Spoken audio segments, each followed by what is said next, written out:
Beritakanlah firman, siap sedialah baik atau tidak baik waktunya. Shalom, puji Tuhan, karena Tuhan saja kita boleh ada lagi dalam renungan harian di hari ini. Nats firman Allah yang akan kita renungkan bersama di hari ini saya ambil dari Matius pasal 26 ayat 17 sampai dengan ayatnya yang ke-25. Secara khusus saya akan baca ayat 17 sampai ayatnya yang ke-19, firman-Nya berkata demikian. Pada hari pertama dari hari raya roti tidak beragi, datanglah murid-murid Yesus kepadanya dan berkata, "Di mana engkau kehendaki kami mempersiapkan perjamuan Paskah bagimu?" Jawab Yesus, "Pergilah ke kota kepada si Anu dan katakan kepadanya, pesan guru, waktuku hampir tiba, di dalam rumahmu lah aku mau merayakan Paskah bersama-sama dengan murid-muridku."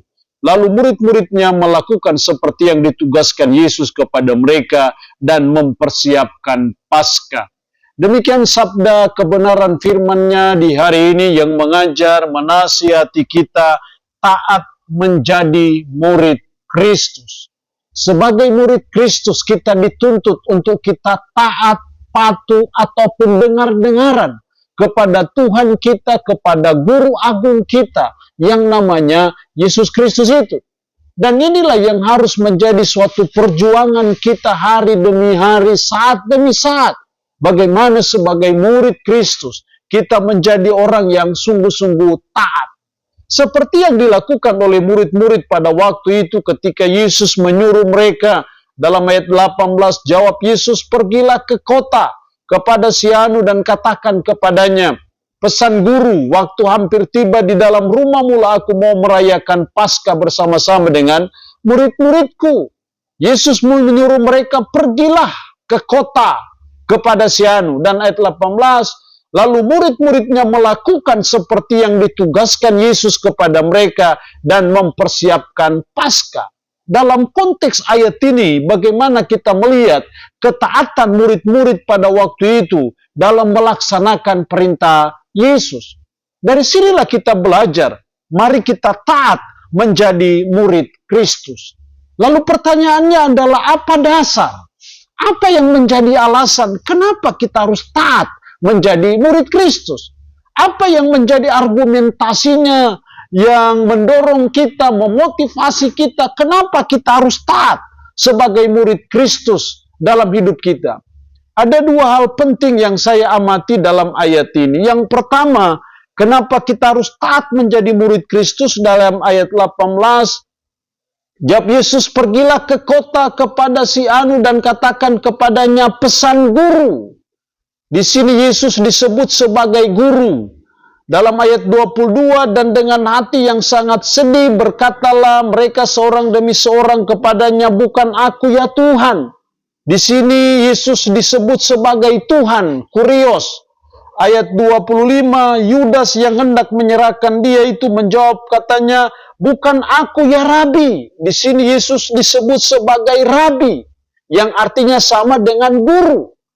Di sini kita melihat kenapa kita harus taat menjadi murid Kristus. Alasan pertama adalah karena siapakah Kristus itu? Siapa Kristus itu? Yang pertama, Yesus itu guru, tapi dia juga Tuhan, ataupun juga dia sebagai Rabi, yang artinya guru. Jadi kenapa kita harus taat menjadi murid Kristus? Karena Yesus Kristus itu adalah guru kita, guru agung kita, tapi juga adalah Tuhan kita yang adalah penguasa tunggal atas hidup kita. Sebagai guru, tidak mungkin kita bisa naik peringkat kalau kita tidak taat melaksanakan perintahnya. Kalau dia menyuruh kita untuk mengerjakan tugas rumah dan kita tidak mengerjakannya, tidak taat. Kita harus datang jam 7, kita datang lewat dari jam 7 ataupun jam 8. Itu menunjukkan kita murid yang tidak taat. Kalau tidak taat terus-menerus kita lakukan, tidak mungkin kita bisa go to the next level. Tidak mungkin kita bisa naik peringkat, naik kelas dari SD, SMP, SMA, ataupun dari kelas 1 ke kelas 2, kelas 3. Itu wewenang seorang guru. Dan Kristus adalah rabi kita, Kristus adalah guru agung kita. Makanya tidak bisa tidak sebagai murid, ya kita harus taat. Karena dia adalah guru kita. Jadi kenapa kita harus taat menjadi murid Kristus? Karena siapa Kristus itu? Dia adalah guru kita, tapi dia juga adalah Tuhan kita. Penguasa atas hidup kita. Bagaimana kita tidak taat kepada yang mempunyai hidup kita, yang menentukan hidup kita, menentukan masa depan kita, menentukan segala hal dalam hidup kita. Jadi kita harus taat menjadi murid Kristus, karena siapa Kristus itu? Dia adalah guru kita, dia adalah Tuhan kita, yang menciptakan kita, yang menyelamatkan kita. Maka tidak bisa tidak, sebagai murid Kristus kita harus taat kepadanya. Jadi sebagai umat, mari kita belajar menjadikan ketaatan itu sebagai role model dalam hidup kita.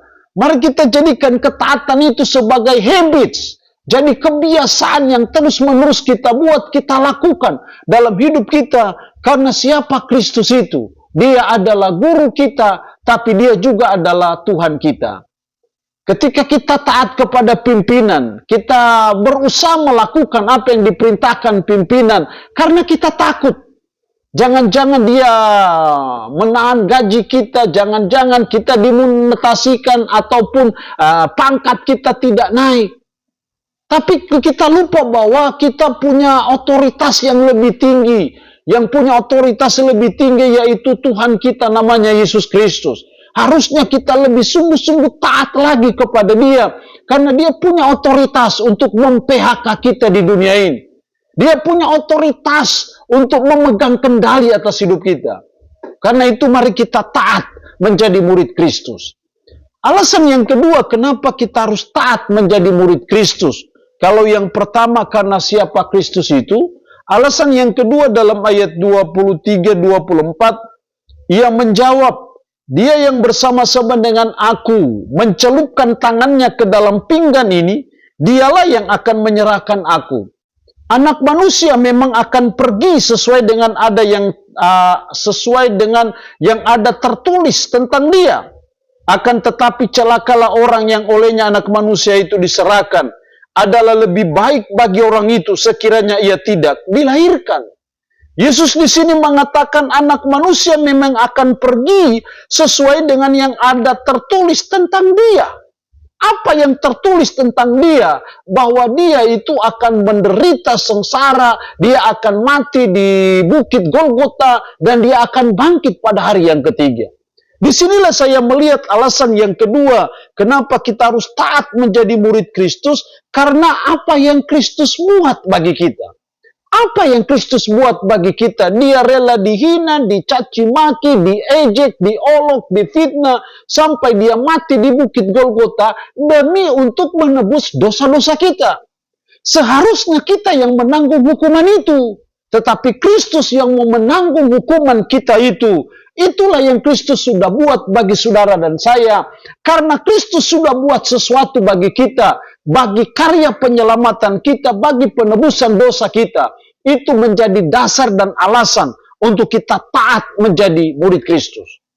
Jadi kenapa kita harus taat menjadi murid Kristus? Karena karya besar Kristus yang dia sudah buat di bukit Golgota. Saliblah yang memungkinkan penebusan dosa bisa berlaku bagi saudara dan saya. Saliblah yang membuat sehingga sorga bisa terbuka lebar bagi saudara dan saya, manusia berdosa.